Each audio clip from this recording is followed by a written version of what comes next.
Okay, class, based on this picture, so may mo ang talking about okay, Miss Bukid, I know that you have an idea about this. Based sa ako ang nakita ng is na isa ka ang cow na healthy and na isa ka na sexy or na illegal. Thank you, Miss Bukid. Good afternoon, guys. Good afternoon, sir. So our topic for today is all about health management and health review. So here's our learning objectives. Identify common diseases affecting cows. Explain the importance of vaccination and parasite control programs.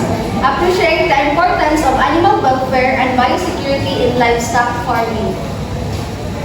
So, for you, Ms. Dumangas, what is calf breeding? So, ang cow breeding is na na-involve ang parang pag-alaga na to sa mga baka. Tungod kay nagnahangulan sila o enough na welfare ay para makareproduce sila para sa mga makatapos sila sa atong Thank you, Ms. Dumangas. So, calf rearing is manis dyan ka na bitang atong pag-alaga sa atong baka kung ilahang saktong nutrition sa atong saktong nga pagbahog sa ilaha. And then, ang health management is ato na pong alagaan yung ilahang health para dili sila madali madapuan og sakit. So, some common calf diseases. So, first is scars. Scars? Scars, good. Severe kani is diarrhea. Kani bitang mag-igit, magkalibanga kung sa atong apa. Di ba kung kita mga tao, sige di ba magka-dehydrate ta, mauna po na sila sa baka kung sige sila kalibang, mauna ma-dehydrate sila, mauna scars. So, the second is pneumonia. No kaingon ta nga sa tao dahil ng pneumonia pero naapod na sa baka. Naapod na sa ilaha ang pagbisito ginhawa. Then, next is novel infection. So, kanin novel infection is sa akong pag-search, wala mo na na-indicate ang picture. Once siya, kanang kitang na ay kanang hubag na nga dapit sa pusod sa kuan. Pusod sa baka mo na siya magka-infection. Tapos, okay na dayon na atong baka kaya na-infection naman siya mo. So next is vaccination and parasite control. So vaccination is essential to protect cows from infectious diseases. So types of calf vaccination and targets. So there is respiratory complex is dira na belong tong kana atong baka is magka-fever nga magka-diarrhea katong nagkalibanga. Then sa clostridial diseases or blackleg, ang target sa Vanillija is bacteria that can cause blackleg. Kana kitang magka-tetanus kita sila kay di ba bisag pag magbakta sila di ba wa sila sapatos, wa sila chinelas mo nang usahay makatamag sila og kanang mga lansa na nay tetanus mo nang inahang vaccination tawag clostridial diseases. So, karang scores, manatang giingon na diarrhea and respiratory bacterial infections katong pneumonia nga mag-isip sila ang ginhawa. Then, ang leptospirosis is, ang target niya is Diphtheria bacteria which can cause infertility and abortion. So, next is vaccination schedule. So, kaning 1 to 4 weeks, kanang gikan sa pag-anak, ang gatong iyahang vaccination na ipapuk mao ng bovine respiratory complex. So that's 2 to 4 months na po na siya injection vaccine nga respiratory complex gapon siya pero sa pneumonia. Then sa pre-weaning 4 to 5 weeks before weaning bago siya lutaso na naman siya vaccine nga itusok. Then at pagkahamaan malutas na siya na naman siya vaccine nga ito po para dili sa pre-weaning is iba di ba katulad na nagpa-vaccine taliban na ito'y booster nga na diras dyan na bilong sa pre-weaning booster and then sa weaning is mga na ilang final booster nga nalutas na sila. So next is parasite control. So parasite control in cows is important to keep them healthy and growing well. Parasite can affect the growth and health of cows. This includes internal parasites. So, from the word internal, nasa, sunod sa atong lawas. And then, external parasite like manatong ticks and lice. Tapos ang kanang external is, ang internal is na dira ang worm ng bitok bitaw.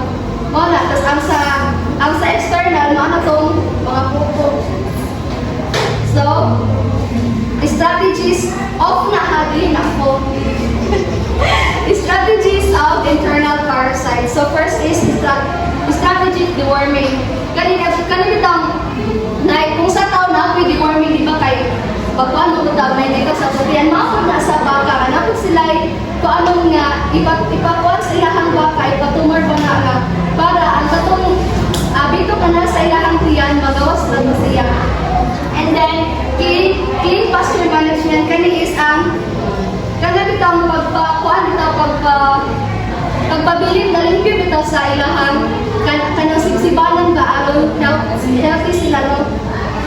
And then third is targeted treatment. So animals that really need treatment, kuan gid sila kanang need gid sila treatment sa pag-deworm sa katong sa bitok kay syempre di ba kita mandaot mangalita man ay bitok sa bunde kung sa kahaan baka. And then next is monitoring. Kani is gina-check gid nato ato ang baka if kana siya ato ni monitor kung kana siya is nadapuan na ba na siya nga sakit.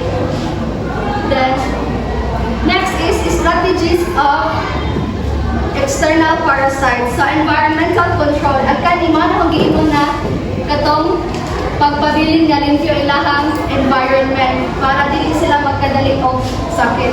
Then chemical control is kani is using appropriate sprays, dips or kanang kanang di ba kanang inutputan sa koko, di ba mura ba siya kapugang na siya i-dip dito o ibubo para maayos siya. And then management is good animal care, proper nutrition, and regular infection. So mana siya ang ticks, and then maani ang sa lice. Kung sa tao pa ni gipuno. So next is biosecurity practices. So first is limiting visitors. So diriya is ginalimit gid ang pagbisita sa ato ang baka kay kuan dai what if kita ang nagbisita, kita ang nagdala sa kanang virus para sa tao sa disease, kita ang nagdala di madapuan atong atong hayop. And then second is disinfection. So for example, kita kung mag-inject ka or natay pang ganito na kanang mga scissor or unsa pa dira dapat ato na siya i-disinfect para para makuha na safe atong baka. And then isolation diriya is ibali sa isa ka kanang kulungan nila na ay duha sila ka buok, and then ang isa is na sakit.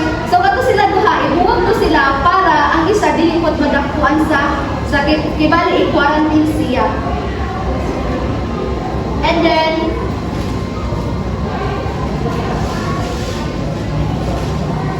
nutrition ay aspects of cow welfare and growth. So first is nutrition and growth. So no, syempre kailangan gid og nutrition sa ato ang baka para mo-growth sila. And then social housing is kailangan gyud na ang ilahang kanang kulungan is 2 to 4 lang gid sila kay syempre ang saan man nila pagdako o paspas kung ang kana sa isa ka kulungan tapos gamay na 8 sila ka buok, di ba maglisod sila og dako pareha sa atong last time sa atong baboy, di ba? And then third is environment. So kani is kanang ang environment nila is okay ba, karon ba ang ventilation kay kintahay kung sa natay kulungan sa ato ang baka tapos wala sila proper ventilation, di ba maghangak sila kay wala sila makuan nga fresh air.